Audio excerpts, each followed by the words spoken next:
Clark to the rim.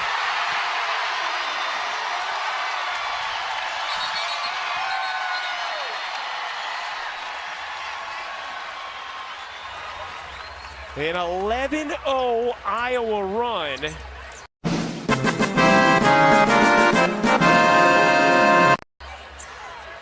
As one of the Arena cameraman got hit there after the bucket, and the officials stopped play. Right here, this is Caitlin Clark all on her own, jumping out to double team.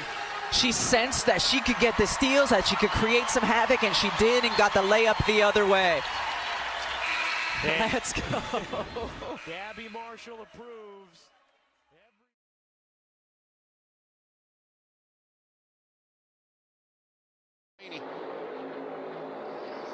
They're locked up on the outside. I think they're going to prevail off the two. Going down the backstretch. Suarez moves for the block. Didn't get it. Missed it. Here comes Blaney on the outside for the lead.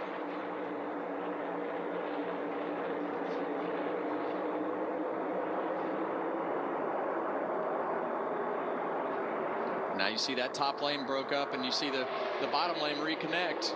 Ryan Blaney back down the block, just as we talked about Ross Chastain last week. You got to pick your moments where you try to put yourself in front of the lane that you think is coming forward. 47 lead changes, a new track record. Such a huge save by Busch. Got loose off the two. That's that wheel. Had a lot of wheel in it. Got tight and loose. Here comes Suarez on the outside. Got loose. Pushed Truex back. And that puts Kyle Busch in the stealing seat. He is in position if he can marshal a charge here. Chastain back in the mix. 3 wide on the bottom. Kyle Busch all by himself with a huge run into the corner, but Blaney is just doing an absolutely wonderful job of blocking. You see contact with Ross Chastain and Bubba Wallace. Suarez way high. That Blaney's doing a whale of a job blocking. Can he keep him behind? The runs are going to come. Here comes Cindric. We know he can push.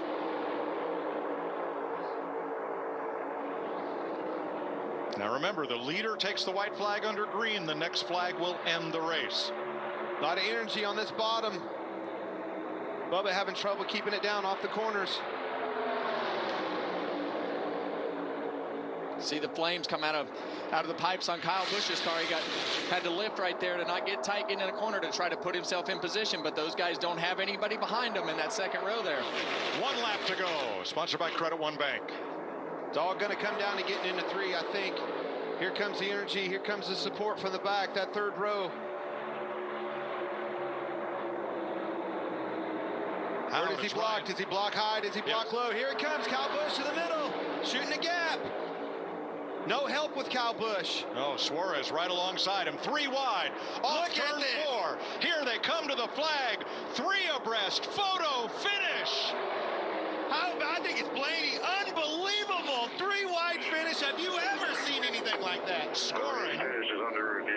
Scoring has the margin between the first 3 cars at 0.00 seconds. How awesome was that? The race finish is under review. How about that? Freeze frame, stop motion to the line. That's too close to call. Unbelievable. I thought it was Blaney, but that picture right there, I think they all win. Unbelievable. That was awesome.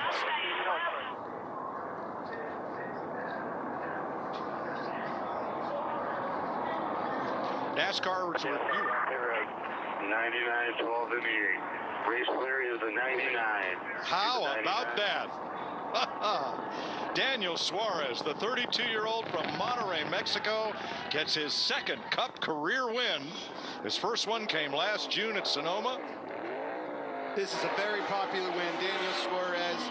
I said it last week in Daytona. He was in that picture at the end of that thing. Boy, was he here again at Atlanta.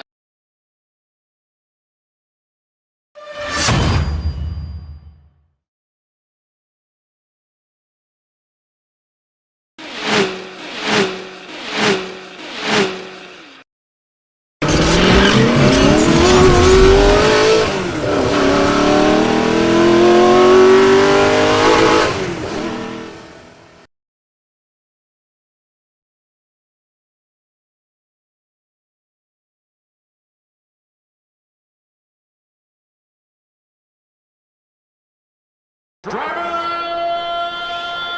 start your engine!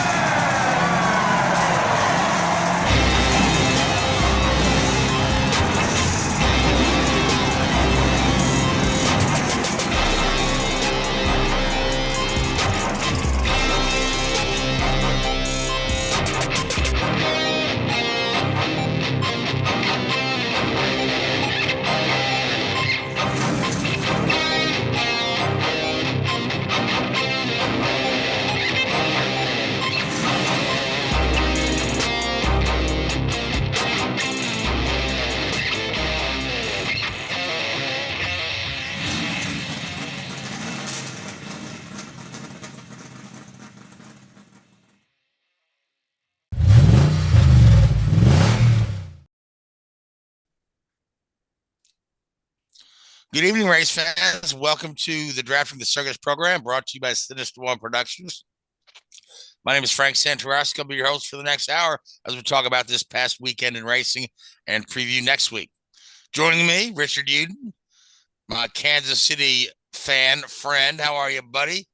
I'm very good. Yourself? Still proudly wearing your KC colors. Basking in the glory.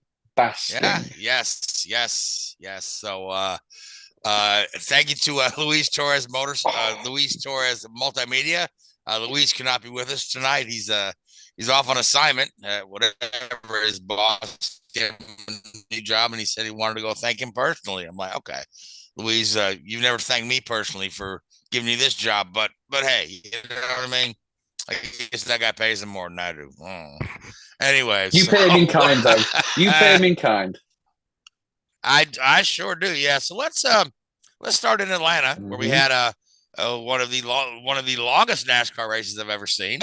Record number of cautions, record number of cars damaged. But the payoff at the end was worth the wait. That was a heck of a finish.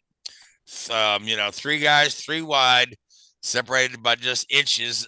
Margin of victory, 3/1000ths of a second, and Daniel Suarez taking out that taco-shaped pinata, celebrating his second Cup win. So, this is after some speculation from Louise, who's not here to defend it, that Atlanta was not going to race very well because the track surface is wearing out.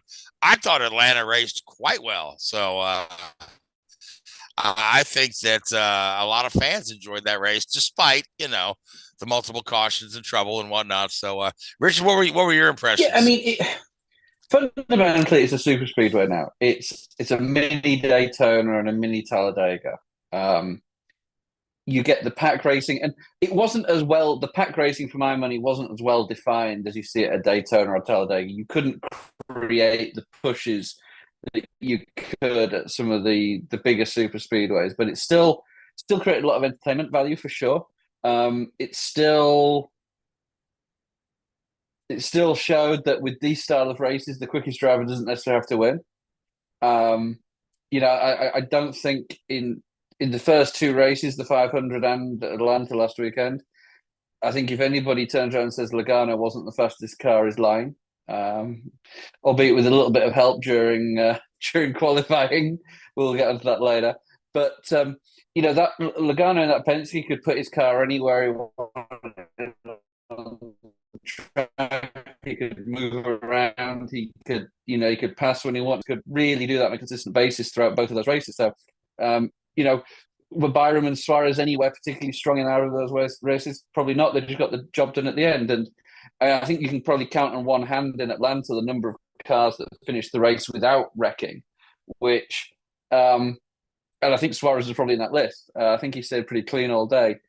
But, you saw a lap 2 wreck that took out 18 cars or damaged 18 cars. And it's like, come on, guys, we've got 400 miles to go here, and you've gone and crashed half the field after about 2.5 miles. You're supposed to lead the best drivers in the world at this format of racing. Sort it out. It was a little bit amateur hour-ish, that, and not particularly impressive. But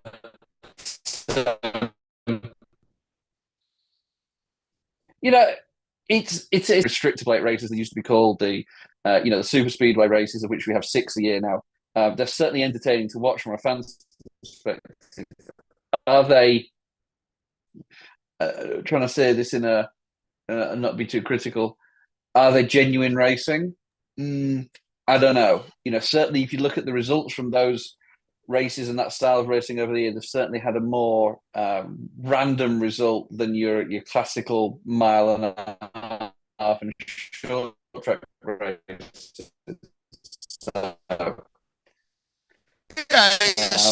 Certainly you don't have to, like you say, you don't have to be the fastest guy. You don't have to be the quickest number one.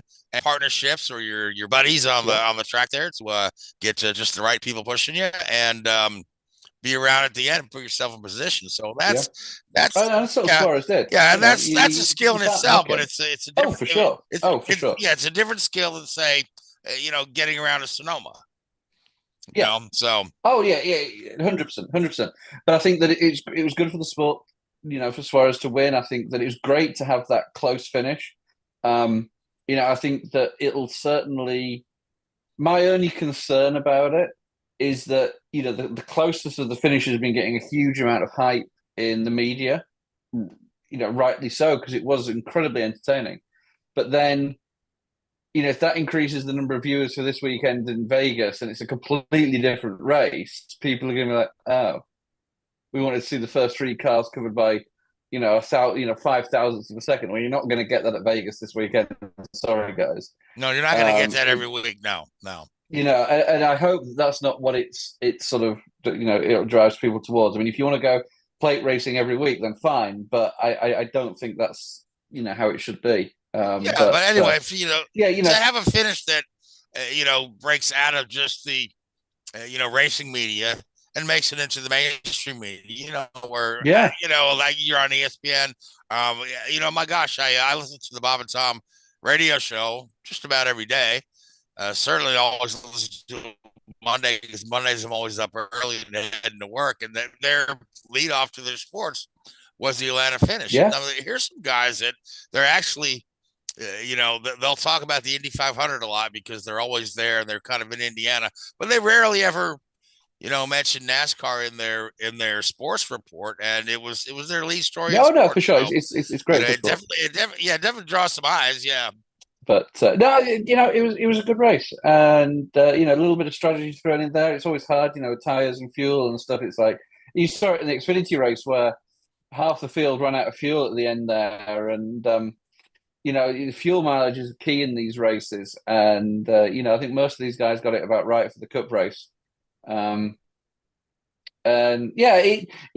Atlanta used to be one of those great old tracks with, a bit like Darlington, with that abrasive surface where, you would pit for tires no matter what. Even if you'd only had 2 laps on your tires, you'd still pit for new tires because it was such an abrasive surface. And they kept putting off and off and off repaving it until literally chunks of concrete were coming out of the track surface. And it's like, we've got to do something about it now.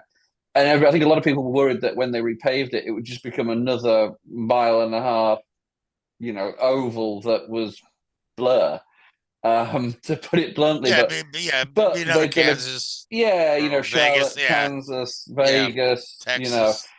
But they've done a really, really good job of creating something new out of it. And I think, hats off to NASCAR and the guys at Atlanta to have done that. They've made a very entertaining track. Is it pure racing? 50-50 on that. But for entertainment value, you can't beat it. They've done a great job. Yeah. Well, like I said, just don't expect it every week. No, you're not going to get that every week. Yeah. So anyway, but hats off, congratulations, Daniel Suarez. Here's a guy that's got his first win. His first win came on a road course, I believe. Yeah, a couple of years ago. Yeah. So this will be his first Oval Cup win. So good for him. Good way to get build some momentum in the early part of the season. Yep. And again, like you said, but 2 races in, both being super races. The Fords are, even though they've not, not just Logano, but certainly his teammates, Blaney and the whole Sebring, group, they've all been in the mix there. So, but let's you do worry that they've maybe missed their opportunity, and they may struggle come the intermediate tracks. I don't know. I hope not, because they've obviously put a lot of effort in, and that new Dark Horse Mustang that they have out on the track is a very, very impressive vehicle. You've got to give the Ford group and their teams and the aero groups there a lot of credit for what they've developed. It's a real shame that in a way they haven't been as successful as as they deserve to be. And of note, this is the first time that a manufacturer has gone back-to-back clean sweep. Chevy won all 3 races in Daytona, and they won all 3 races in Atlanta. So, between Ford and ourselves at Toyota, we've got a bit of work to do this weekend to knock those bow ties off their shelf. Yeah, and Chevrolet's the manufacturer that didn't bring a new car this year. Yeah. So they're there's yeah, they're not. Tell me about it. they're not dealing with learning a new car and learning this, so they're kind of business as usual. And when it comes to getting through the whole thing and being at the end, they've been so. But good for Chevrolet. So let's talk about Logano, since we mentioned him, who got a crazy fine and penalty for unapproved gloves, $10,000. Then he was asked to start at the back, and then after starting at the back, he was forced to make a drive-through penalty for wearing unapproved gloves. Now, Keith, you have the graphic of that glove. All right, so let's have a look at that glove. That is not a racing glove there, but that is an example of what a webbed glove looked like. I was trying to find an image of Joey Logano's glove, but no one, the only things you can find are some in-car there where it's really hard to see what's going on. But this is essentially, he's the drivers kind of hold their hand up there by the window during a qualifying lap to kind of block some of the air, and by increasing that surface area on the glove with the webbing there, that'll block a little more area. I don't know how much advantage you get to that, but it did remind me of the man from Atlantis, and I said, "Oh, Logano got man from Atlantis gloves," and everybody looks at me like, "What?" Because it's a little-known television show that lasted a little less than a full season back in 1977 and starred Patrick Duffy before he went on to be in Dallas and become famous. So, Keith, you got the reference photo there, so we can see who the man from Atlantis is. All right, there you go. So he didn't need those gloves. He had webbed hands. So anyway, that's just what that reminded me of. But essentially what NASCAR is saying is that it's not so much the design of the glove that was the issue, but the fact that it's not, was it SFI rated or certified? And, again, every bit of safety equipment needs to be SFI rated. You're talking everything from, the helmet, the seat belts, right? The Hans device, the driver's suit, everything down to your socks, your underwear, your shoes, and your gloves all need to be, and that's a safety issue, right? I mean, we, thankfully, we haven't seen a driver burned to death in years and years and years, but that used to be, one of the more common ways to go in racing, but I mean, this day and age with number one, the advances in the fire suits and the Nomex underwear and all those other things, as well as the bladders in the gas tanks that are nearly indestructible. We don't see that a lot, but you don't want to start compromising any of that. Nope. I mean, who was it that compromised their seatbelt? Oh, a lot of drivers back in the early died in Daytona. Yeah. Would back in the 50s and 60s, they thought they were safer not wearing seatbelts because they'd rather be thrown from a car in a wreck than get trapped in it if it caught fire. So right, yeah, times have changed, that's for sure. Yeah, well, I mean, Jochen Rindt famously would not connect the bottom of his 5-point harness, and that's what killed him when he hit the thing. He slid down through his belt, and the middle buckle on the belt actually cut his throat. So so you can't compromise your equipment.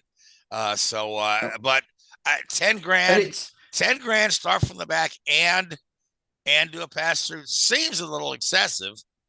So they're definitely laying the smack down there. So I don't know, Richard, what are your thoughts? Is that I don't think it is harsh. I think it's justified. And it sets a precedent as well. And we're not talking about the the putting the hand up against the window, whatever.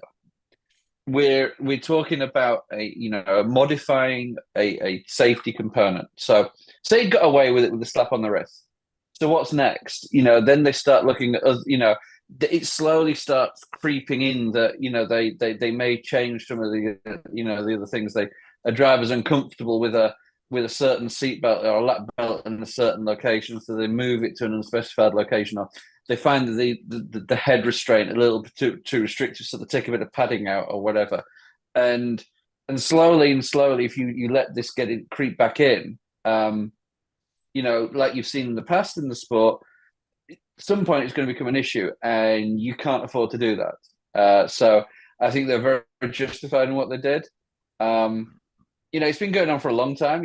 It's back in the day they used to do all sorts of things like this. There's nothing new, not a new concept. But the margins these days, and especially with this new car, they will take advantage of any small, minute detail that they can find, and even if it's only worth 2 or 3 points of downforce, they'll jump at it. And especially on super speedways, it's critical. Those, especially, and then also during qualifying, it's critical. So they will take every little advantage they can get. And when you start compromising safety, then you've got to put a stop to it. It reminds me of the old F-duct that we used to run in Formula One back 15 years ago, probably, where the drivers would put their hand over a duct in the cockpit to stall the rear wing, and everybody was like, "Yeah, this is great. I don't know if it's a good idea." And then you saw Fernando Alonso going through a rouge one-handed, with the back of his hand pressing against this duct to stall the rear wing. And at that point, the FIA is like, "Yeah, no, we're going to stop this." And boom, stop it. Yep. But it makes me wonder if a company like, say, Sparco, that makes SFI rated gloves, might go ahead and manufacture a webbed glove and try to sell those drivers. I mean, I don't know what the rule book says about that. Because the only thing I heard is that it wasn't SFI rated was the issue. Yeah. So yeah. Now it's how should we put it? What do we say about I know in Formula One we have these rules about movable aerodynamic pieces, and if you actually look in Formula One, the back of the driver's helmet has this like curvatured lip to it, right? So the driver's head moves, and that's an aerodynamic part.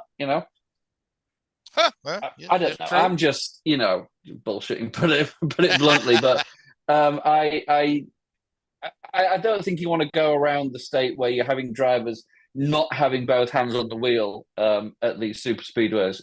It's just no. It's creating a precedent, and I don't think that's the way we need to go. All right, there you go. All right, so trucks were in action as well. We saw Kyle Busch won the truck race, but we also saw something I haven't personally seen before in a truck race. But we saw Bailey Curry. The roof actually flew off of his truck. Yeah, and that's you don't see that every day. But golly, that's a large piece of debris that could have really hurt somebody. Luckily, it didn't go through somebody else's windshield or didn't go into the grandstands. But but evidently it had been loose for a while, and he said he heard it flapping around. But he was running in the top 5, having such a good day, he didn't want to stop. And then suddenly he's like, "Wow, it's really windy in here." But I did like the photograph. There's a photograph when he's on pit road with the roof missing, and there's a photograph of one of his mechanics with like a strip of tape. He's like, it's not gonna work. So that ended his day right there. Yeah. So and then of course Austin Hill goes back to back in Xfinity, won at Daytona, won in Atlanta. Good for him. Yeah. And Xfinity went in overtime. You told me there's a lot of wrecks in Xfinity as well, or yeah, well, a lot of guys. The big issue in the Xfinity was the guys running out of fuel. They were really pushing it. That's what you said. Yeah, you had to get a chance to see that one. I mean, you had guys like Jesse Love, who was he's an ex-Toyota driver, and I've done some work with him, and very, very talented driver. And it was a shame from a Toyota perspective that he left to go to a Chevy team. He was offered a full-time Xfinity ride, which we couldn't do. We weren't in a position to do that, so you can't blame him. There's certainly no animosity there. We wish him all the best, but he's won pole at the first 2 races, led 130-odd laps at Atlanta, and ran out of field with 2 laps to go. And he was in a difficult position because, if he, with that last caution came out, if he'd stopped, he would have gone to the back and there's like 20 cars on the lead lap. He wouldn't have won anyway. Right. So to a certain extent, he had to go for it. And his teammate, Austin Hill, he managed to run with enough fuel and get to the finish. What I do find fascinating about this at times, and maybe a little cynical here, is back in the day, they used to do all sorts of things to make the fuel tanks just a little bit bigger. So they're a regulated and standard part of the fuel cell, and it's just a metal box, basically, with a few baffles in there and the like, and a collector pump at the bottom.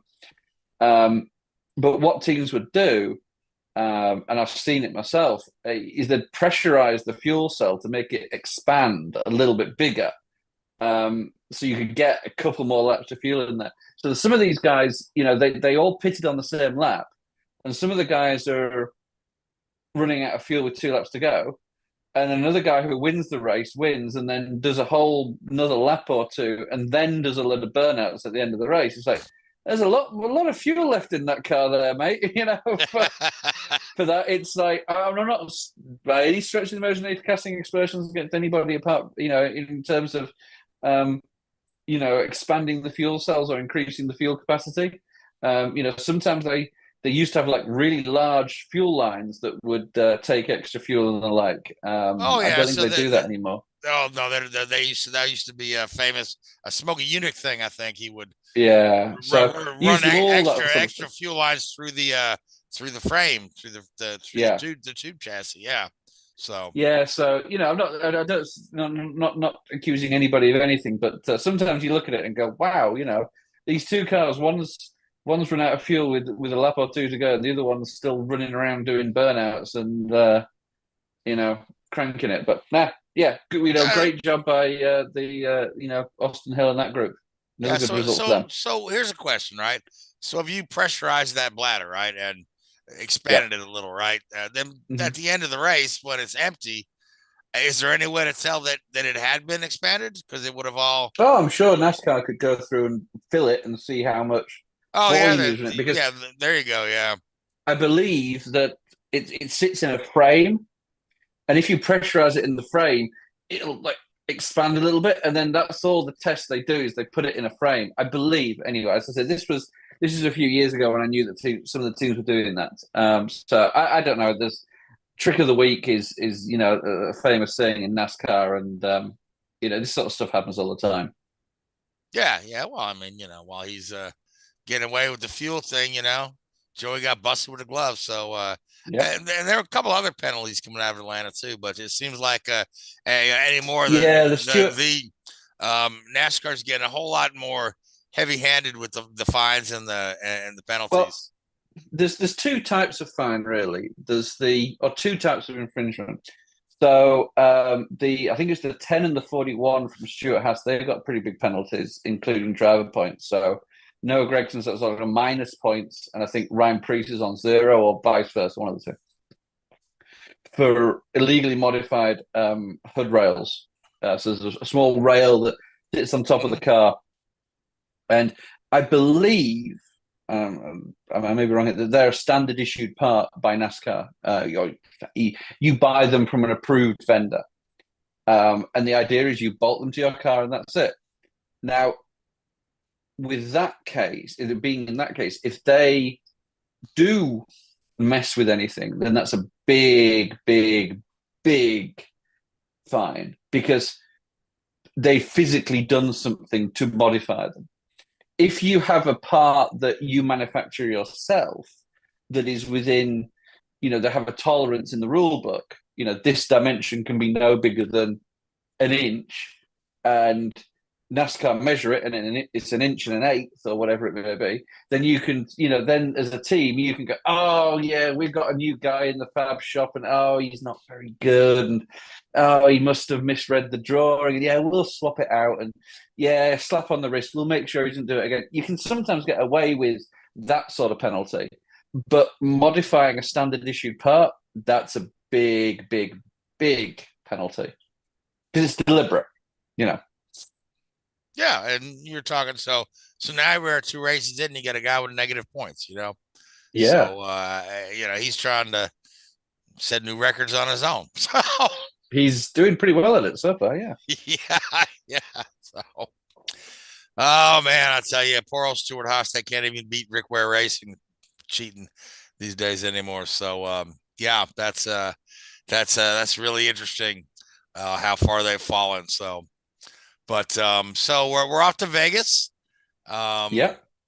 So that'll be our first, I guess, traditional mile and a half there.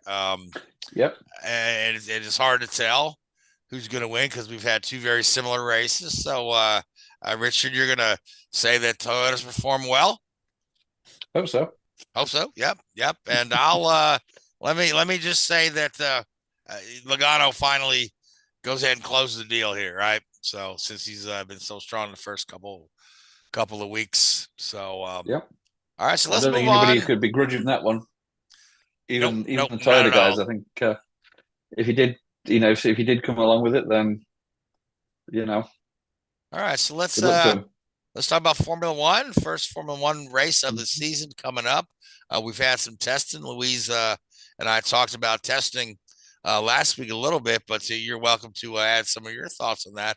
But the big news involves Christian Horner, who was really there was really a question of whether or not he would be looking for work, because he's he'd need the money. Yeah, he's been subject of investigation for an inappropriate workplace behavior complaint from a female employee. We don't know any of the details of that, but he was cleared of all wrongdoing, and he's on his way to Bahrain. So, yeah, I mean, to be honest, I'm a little bit surprised.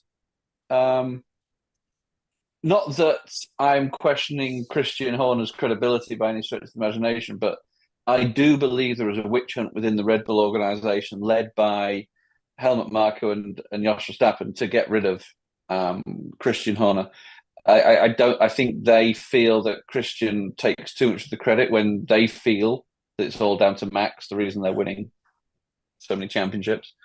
They would say that because Jos is obviously Max's dad, and Helmut Marko is responsible for driver development. So it's in their vested interest to promote the driver over the car. And obviously Christian Horner's pitch is it's his great management of the team to create a great engineering group and a engine program that is dominating the sport, which is all a little bit egotistical, I think, on those guys' part. But it is the Piranha Club for a reason. So yeah, I'll be honest. I'm not surprised that the call came around that they found no wrongdoing.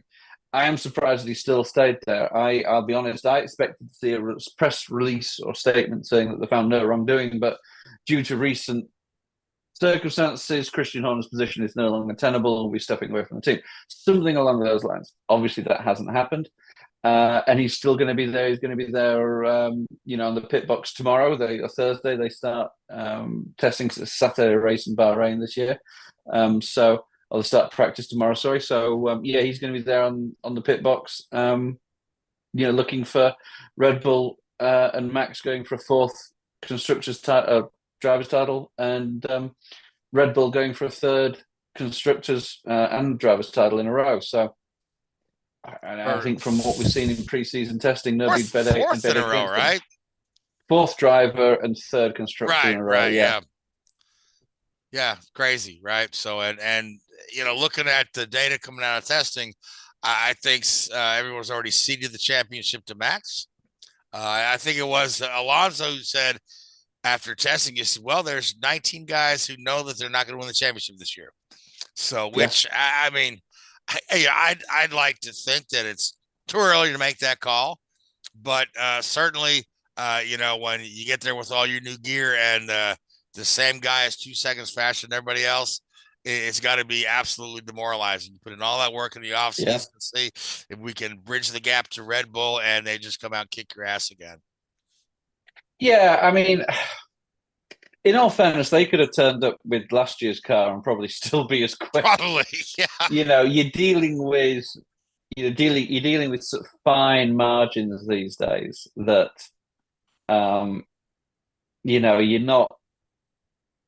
There's so little difference between these teams. It is, and then it becomes so hard for these teams to find that leap, to get that leg up, and to create that jump. If you look in the last 5 years, 10 years of the Formula One, where outside of a big regulation change, has a team moved more than 2 spots in the Constructors' Championship year on year? Maybe, but Aston Martin maybe was the biggest leap a couple of years ago, but I don't think anybody's made an earth-shattering leap from being like 8th in the Constructors' Championship to 2nd the following year or anything like that. Yeah, no one knows about it. I mean, like McLaren has made some serious gains over the last couple of years, but nothing like it's been pretty progressive, hasn't it? Rather than it sure has, but monumental shifts. Ever since their Honda thing kind of fell through, they've been just kind of steadily getting better, and they look great coming into this season. So I was surprised. They look good. They look strong. I was surprised to see Logan Sargent 11th on the time charts. Yeah, I think you're going to see that pack. I think you're going to see Red Bull as the fastest. Then you're going to see like Ferrari, Mercedes, maybe McLaren in the next group. And then you've got the mid-tier pack. Aston Martin, Stake. Aston Martin, Williams, Stake and Fries, whatever they're called now. AlphaTauri. Sauber. Well, no, AlphaTauri is now Racing Bulls. Visa Cash App. Whatever. Stupid, isn't it? And then I think you're probably going to see, for a lot of talk, Alpine are going to be at the back, and Haas are going to be down there as well. So I think it's going to be a difficult year for those 2 teams. I think it's going to be very, and almost now with the cost cap, there's nowhere to hide. There's no excuses. If you're not, if you make a big drop in performance or you don't maintain your performance, there's only one reason for it. Fundamentally, is you've gone backwards in your car design. Alpine's this weird team, for want of a better word, that's sort of like they flatter to deceive a lot, don't they? There's all this talk about Renault are committed. They're putting all this money into it. They're got all this technical leadership there, and then they change a few things and they get rid of people and they bring people in, and next year is going to be our year. We've got a 3-year plan. Yeah, we're going to reset. We've got another 3-year plan, and it's just, what are you doing? There's no we're here to be competitive. We're here to score points on a regular basis to get podiums. Maybe they need to do that first before they start talking about a 3-year plan to win championships and stuff, because they just look a million miles away from that. And every year they seem to miss the boat and are always starting on the back foot, or never have that, edge that they seem to claim they will have. Renault's best results are putting their engine in somebody else's car. Yeah. They've done it with Williams, done it with Red Bull, but they haven't had a good factory team since the 80s, when they had like Alan Prost and Didier. Well, they won those 2 championships with Alonso in the early 2000s, 2005, 2006. So, they were competitive then. That wasn't Benetton, right? Well, it was the Benetton group. It's the team, but was that the Renault factory team? Yeah, it was still badged as Renault when Alonso won those championships. I mean, if you want to look at it, that team's been Tollman, it's been Benetton, it's been Renault, it's been Lotus, it's been Renault again, it's been Alpine, it's been, everybody. Still the same core group of people in Enstone there. And, obviously some very, very talented people, but they just keep swapping and changing their leadership group, and there's no continuity there. And there's, Alpine, Renault, whatever you want to call them, their senior management is always committed to Formula One, but it's never there's something, you always see it's words rather than actions. Oh yeah, we're committed to Formula One. Yeah. Oh look, let's go and play with that. Rather than right, okay, we are focusing on Formula One. They've got a hypercar program now. They've got some other stuff going on in there, and it's like just sort that out before you start messing around with something else. Yeah, like if you want to do Formula One, just get in there and stick with it. Yeah, they're like like Honda was dipping in and out of Formula One forever. You know what I mean? Yeah. And now they're supposedly out, but they're really in, and it's just really confusing. So because it's a lot of technical support from Honda, but technically it's a Red Bull power plant. But it's really a Honda, and the Honda logos on there are the Honda race team or Honda Racing, which is essentially their motorcycle division. Is who's got their name on the car. So yeah, it's and then of course Porsche has been in and out of Formula One, giving it a shot. They've footwork Porsche, Ford, or with they have the tag engine with McLaren back in the 80s, where they won. You remember some of the was it Play Life? Benetton had a Play Life engine, which was the rebranded engine. Yep. Williams had the Mechachrome engine. Supertech were flowing. That was the Honda engine, wasn't it? There's been a lot of these instances of these big names sort of flipping in and out and flirting with it, and you never get that real sense of security with Renault and that group. We're going to do it, but come on, guys, step up. It's a shame because I think they've got two very, very, very good young drivers there, and Pierre Gasly and Esteban Ocon. And they sure do. They're at the peak or the prime age of their careers, really. They're getting past that inexperienced youth. They're getting into the sort of middle age for a race car driver in a way. Although Alonso is doing his best to redefine middle-aged. You can't, you think, wow, come on, guys. Is this, obviously with the big news of Lewis moving to Ferrari, does that open up a seat at Mercedes? Are they going to take a punt on a Esteban Ocon or a Pierre Gasly or one of these, solid middle tier drivers and see what they can do against George? Oh, I'm trying to think of the name I heard mentioned the other day. Somebody who's in Formula 2 right now. Oh, the Kimi and Antonelli, I think his name is. Yeah, he's one of the Mercedes development youth program drivers. He's only 17, and he's been phenomenal at junior level. Won everything in front of him.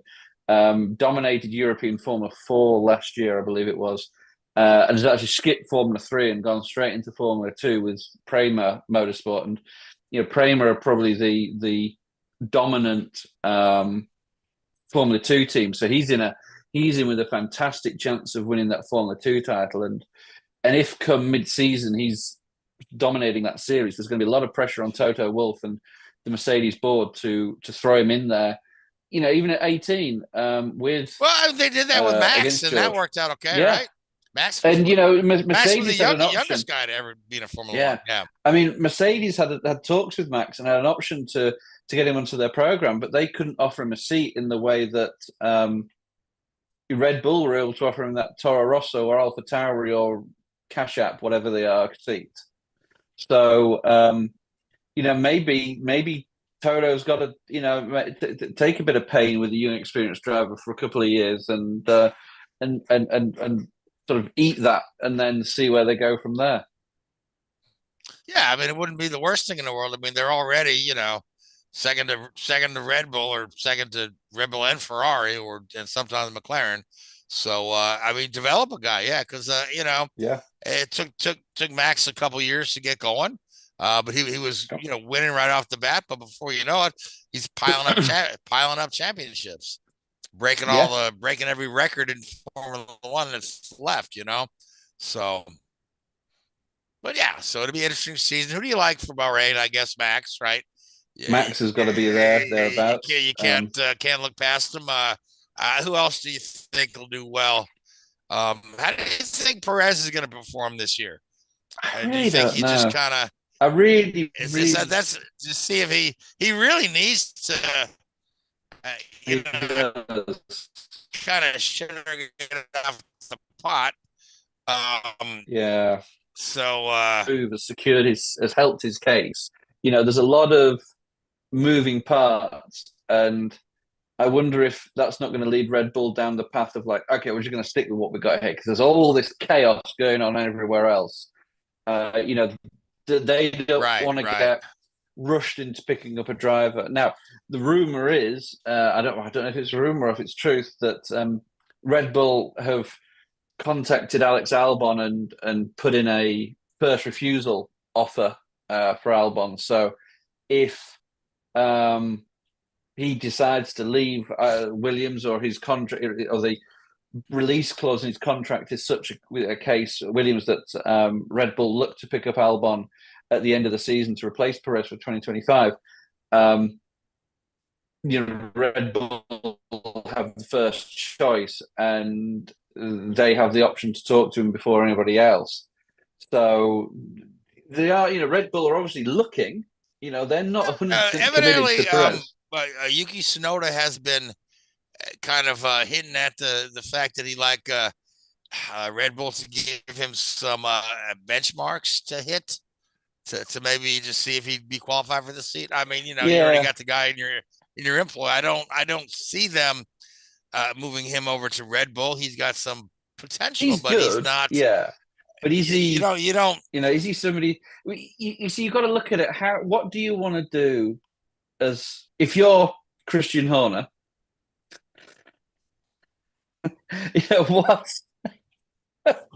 what do you want from a number two, as it were? Sorry, could have phrased that a bit better under the current circumstances. What do you want from a second driver? Do you want a guy that's going to push Max a little bit and pick up the second places and toe the company line and be a good boy and sit, roll over, shake hands when you need it? Or do you want a guy that could potentially push Max and, dare I say, the sort of Prost Senna scenario? Yeah, that's a do you want a Prost Senna scenario? Would you rather have a Or do you want a Schumacher and Irvine, or Schumacher exactly and Barrichello? Where I was going with that, yeah. It's a difficult one because you'd imagine with Perez they have a Schumacher-Barrichello scenario, but I would say that Barrichello is a far better number two than Perez was. And there's been some times last year where we look back on it and I think Miami was the killer for Perez. Sure, yeah. Max qualified like 16th or something. Perez was on pole. Max was leading by halfway, and wins by 20 seconds. Yeah. So, that was the big one for me. I think Miami was the real kicker for Perez last year. So it'll be interesting to see how he starts this year. And he started last year reasonably well. And won two races they shared wins. So.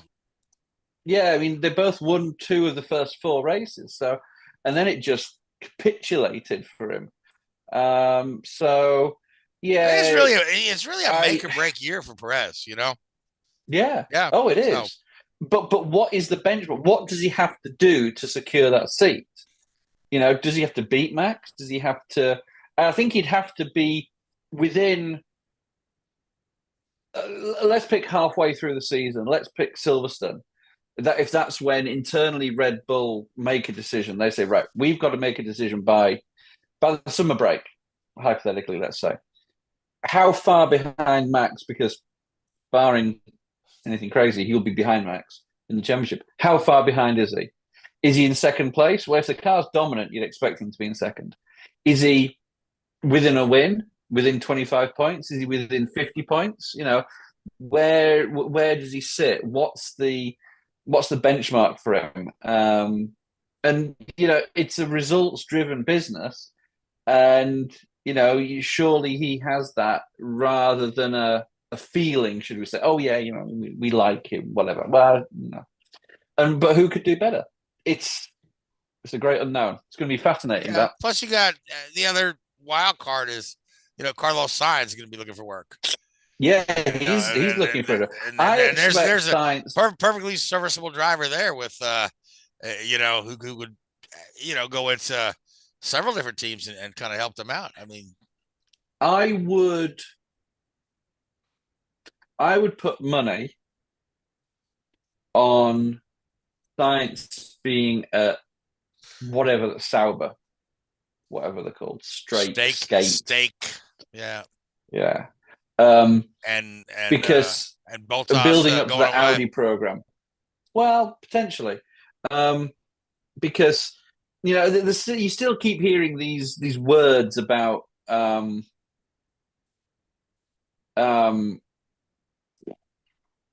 Audi's commitment. They've lost their motorsport director, they've lost the chief financial officer from that program. Two guys who were very influential in Audi getting into Formula One, both leaving in the last 2 or 3 months. And there's been a few questions raised about are they still involved in it? Are they still progressing with that program? Everything that comes out of it says they are. But yeah, I don't know. They need two experienced drivers for sure to help them, to benchmark their program, to benchmark their engine, to benchmark their aero packages, wherever they're going with that, with 2026 being a complete overhaul on that front. So, I'm not saying that Bottas and Guan Yu Zhou can't do that, but I think that, a driver of Sainz's experience who's been with the big teams I think it'd be a good foil for Bottas. I think, if you put Bottas and Sainz in that team for a year or two, I don't think you're going to be a million miles away there, because they've both got experience of big teams. They both got the Mercedes experience and the Ferrari experience and Red Bull from, Sainz. So there's a lot of experience in there from different backgrounds. So it'll be really interesting to see how that progresses. And it's going to be, after having a season where for the first time ever, I think, the drivers that are going to be in the cars in Bahrain in this weekend are the same drivers that are in their same respective cars in Abu Dhabi. Then you've got almost every team is going to have at least one new driver next year in 2025. I don't think any team has two drivers locked down for 2025. And the two that you would say probably would are Ferrari and Mercedes, and they've gone and flipped the script on us already. So, fascinating times. Fascinating. Really looking forward to that as a backstory, because I've got a feeling the racing could be a little bit processional this year. Yeah. You think? Well, the leader, the winning, just absolutely. Who won this race? All right. So, speaking of, let's talk about the opposite end of the spectrum, where the 24 season is, getting ready to start for IndyCar in a couple of weeks here, where it looks like coming out of the full field testing out of Sebring, there's a lot of parity in there. You got a lot of guys real close. And again, that's kind of been a hallmark of the series. A lot of sometimes the whole field is separated by, less than 2 seconds. But some interesting stuff coming out of Sebring. Most notably Colin Braun, sports car ace. He was brought in by Dale Has he got a seat, or is he just testing for them? I'm not sure. He's just testing for now, and Harvey is also just testing. Coin has yet to release their driver lineup, so it's Colin Braun's. Colin Braun, first time ever in an Indy car, faster than Jack Harvey. I mean, so it kind of shows you, that's probably, Harvey, who lost his ride with Rahal last year. Yeah, not great. I mean, Jack Harvey's shining moment of his whole career was bumping Graham Rahal out of the Indy 500 to start last, right? So, he had a couple good runs at the Indy Grand Prix one time. I think he was running up in third once, but otherwise, the rest of his career has been rather unremarkable. And to have a guy who's never sat in an IndyCar come in and over 2 days of testing, go faster than you, doesn't say a lot. I want to say Colin Braun's schedule for 24 is pretty busy. I think he's got stuff in IMSA and GT4. I don't know if he can swing the IndyCar season, but I'm sure the financial rewards from IndyCar would be far greater than anything else he has on the you would have, not at Dale Coyne Racing. No, depends if he's got a sponsorship lined up or anything like that. Yeah, so. that's the thing. So that'd be interesting to see. And another surprise in testing was this kid that's driving for Ganassi, Kiffin Simpson. Yep. Who a lot of folks are saying, why are we throwing this kid in the car? He's not ready. He's only in there because he's bringing funding, which there's value in that statement. Yes, he is bringing funding to the team, but he certainly was impressive in qualifying. He was, I believe, 6th quick on the weekend, which not too shabby. And again, So here's a guy who's not been in an IndyCar. I think he maybe did one other test. So, good for him. The fastest guys were over the 2 days were Ericcson and Palou. I think Palou, wasn't it? Palou and Palou day 1, Ericcson day 2. But you had like the top 5 over the overall combined times, 5 different teams in the top 5. That's great. I mean, that's what you want. So, that's what you want. And the Sebring test was with the normally aspirated engine. It wasn't the hybrid, was it? Right. Yeah. Homestead was the hybrid test. Homestead was a hybrid test, and coming out of the hybrid test, the drivers' comments are a lot more positive than the first couple of hybrid tests.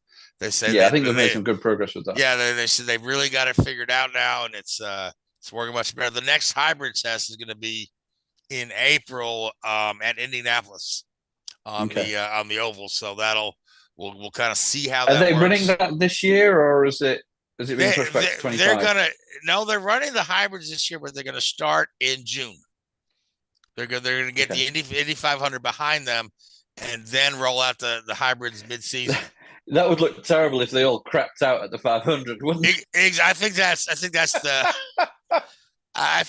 the reasoning. Running around on like a V4, like creating like 200 horsepower and top speed about 120 mile an hour because your battery's fried.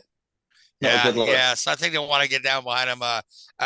Good news coming out of Indianapolis is that they say the ticket sales for the 500 this year are on pace with the 2016 race that was sellout.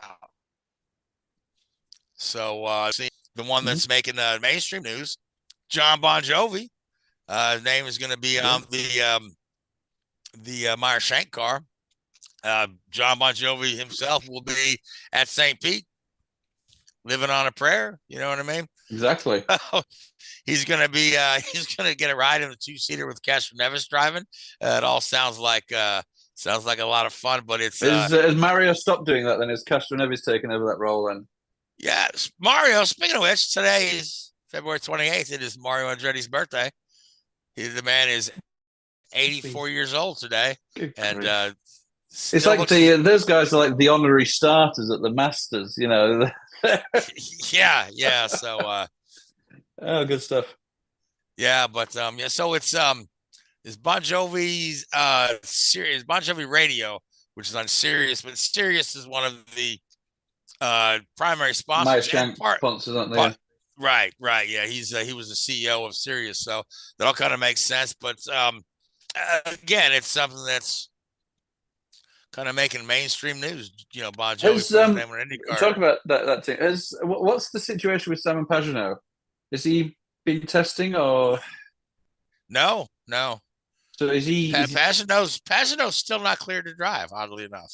So is he scheduled to drive? Is he down on the end? I don't know. I must admit, I haven't paid any much No. attention. Their drivers this year are Felix Rosenqvist and the other Quist guy. Lundqvist. Not No. Lundqvist. Lundqvist is with Ganassi. The Tom Blomqvist. Blomqvist. Okay. You got too damn many Swedes in that series. Tom Blomqvist's not Swedish, though, is he? I don't know. I think he's British. I don't know. Bear with me.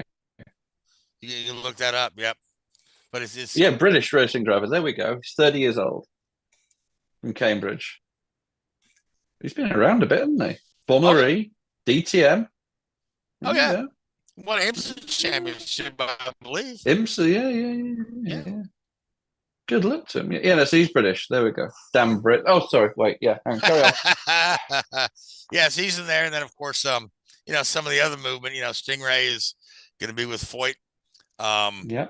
People are making little waves about his sponsor, Sponsor. Parade.com.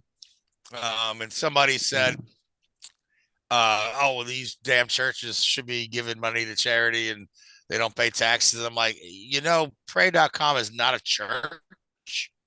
They don't operate as a church. They don't operate as a nonprofit. They are subject to tax liability. It's simply an app that will give you a little Bible verse every day and some sermons to listen to.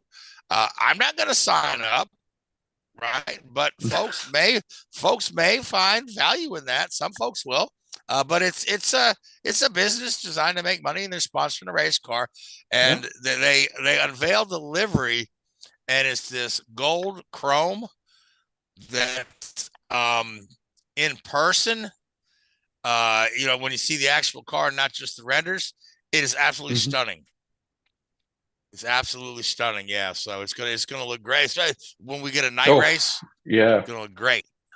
You know what I mean? So, like Iowa, I don't know if Iowa's a night race this year or not. I think it is. So it's going to be it's going to be real cool. So, all right. So we are, and again, I made my pick for champion was McLaughlin. You said Palou was going to repeat or can't remember what I said. Did you go with Newgarden or? Yes. I forget what you said. Yeah, you said it wasn't going to be Stingray.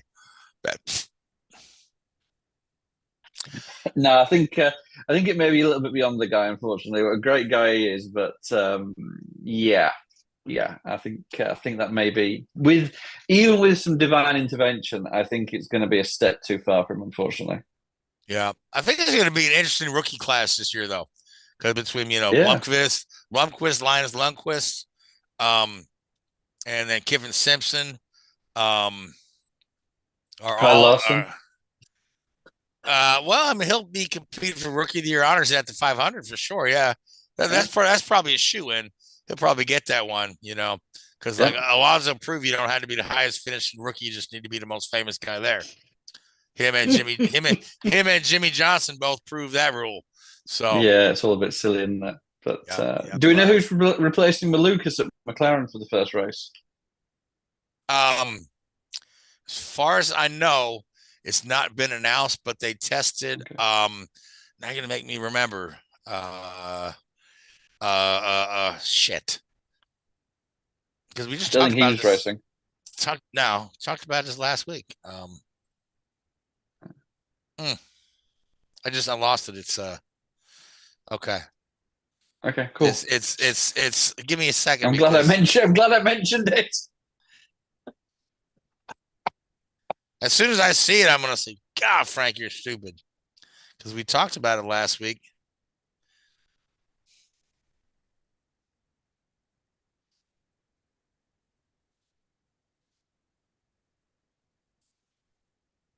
Oh, Calamilot. Okay, yeah. Yeah, Calamilot tested with them. Now he didn't test in Sebring, but he did test in Homestead, and in Sebring they brought 3 cars and 2 drivers, which in my mind means they were probably pretty happy with Ilott. They didn't need to bring another guy in. So, but they haven't announced it yet. But they'll probably run Ilott in Sebring and maybe Thermal, and then Malukas should be back.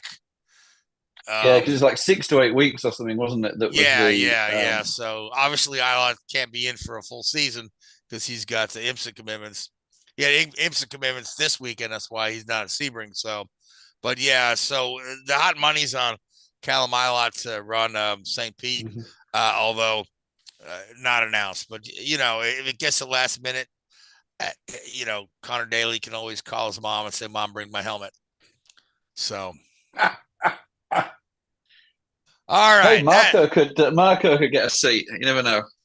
You never know. All right. So that takes us to the end of our hour. I want to thank you, Richard. Keith Hayes, our producer. Thank you so much. Sinister One Productions. Yep. Thank you so much. Thank you to Luis Torres Motors. I keep wanting to say Motorsport. Luis Torres Multimedia. I want to thank Facebook Live, iHeartRadio, and Spotify. But most of all, I want to thank you folks who listen to us. Lee and Louise, I hope you guys are back next week. We miss you. If not, Richard and I'll keep doing what we do. And folks, enjoy the races this weekend. Until next week, good night.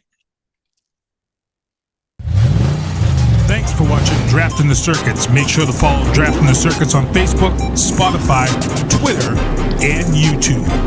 Drafting the Circuits is a Sinister One production.